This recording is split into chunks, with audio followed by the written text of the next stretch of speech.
Here's what I think went wrong with Red Pill. Remember, conflict gets views, embarrassment gets shares, and shock value gets you viral clips, right?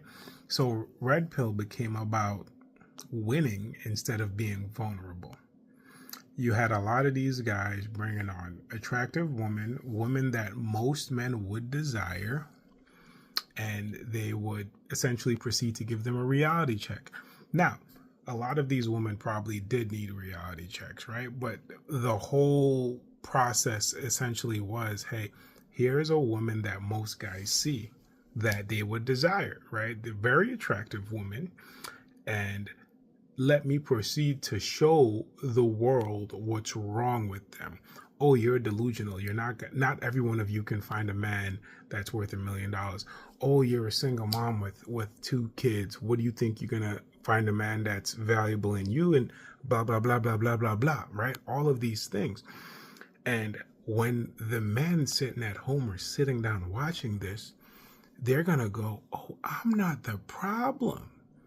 These women are delusional, right? They need to sit down and submit to me. They're the enemy, right? Instead of focusing on your own problems, your own vulnerability. Like I said, outrage sells, hate sells.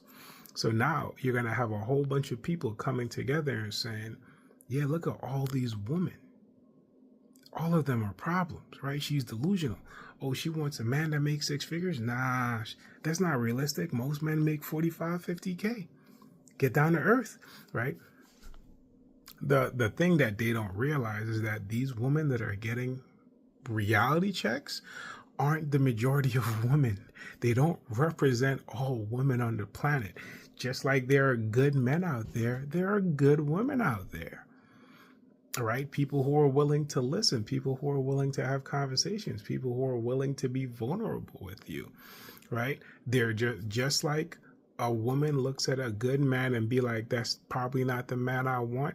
A man might look at a good woman and be like, that's not the woman I want. Maybe she's too tall. Maybe she's overweight. Maybe she's not pretty enough in his mind, right? Who knows? The same level of rejection that goes through a woman's mind goes through a man's mind, right? Even though we don't talk about it often enough. So Red Pill monetized or utilized those thought processes and the vulnerabilities of men, and by embarrassing women, they weaponized their hatred, their vulnerability, their downfalls, right? And that was terrible. That was terrible, and it was tough, and it was rough. But the first part is understanding, right? So you got to understand why this happened in order to prevent it, so it doesn't happen again. Because there's similar things like this that constantly happen if you look at the world around us. And it's sad to see my brothers, unable to express their vulnerability, fall to quote unquote the dark side. Simply put, Red Pill became about winning instead of understanding. It reduced women to stereotypes, and it weaponized men's hatred, right? They were essentially taught to look women as adversaries that needed to be submitted.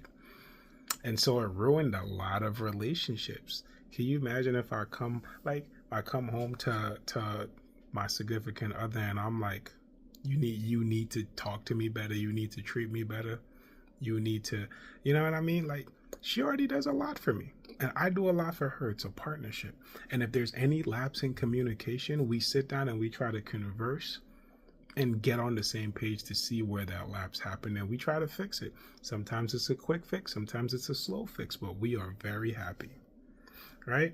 And that is the type of work people need to learn to put in, and that people aren't easily teaching. Also, social media it's tough. People are going to look at relationships and be like, damn, I want to do that.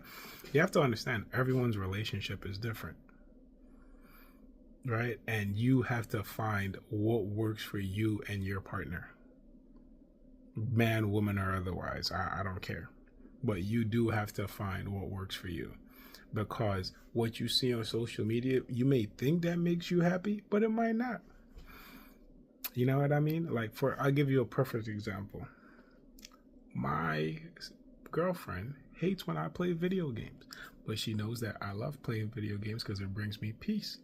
She doesn't bother me because she thinks it's unproductive, right? And that's fine.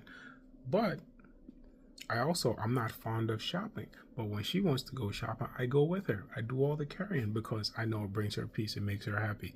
And there's a lot of things that we compromise on, but there's a lot of things we love doing together too, because it's not always a compromise. We both love hiking. We both love certain type of television shows, right? So there are things that we're going to enjoy together, and there are things that we're going to do together that only one other person likes. And Redpill weren't teaching people that. If you're too busy learning that women are the enemy, you're not going to learn these critical skills. I'm going to tell y'all, I'm going to leave y'all with this. Y'all check out the Half-Blood Journal. He actually one of his first posts was the importance of men and women friendships, because it's very important for a man to learn how to communicate with a woman, and vice versa. There's certain things you don't learn until you interact with a woman, and your first time learning it shouldn't be with your partner. But anyway, thanks for watching the video. I hope you guys like this. Go check that out. Thanks for watching.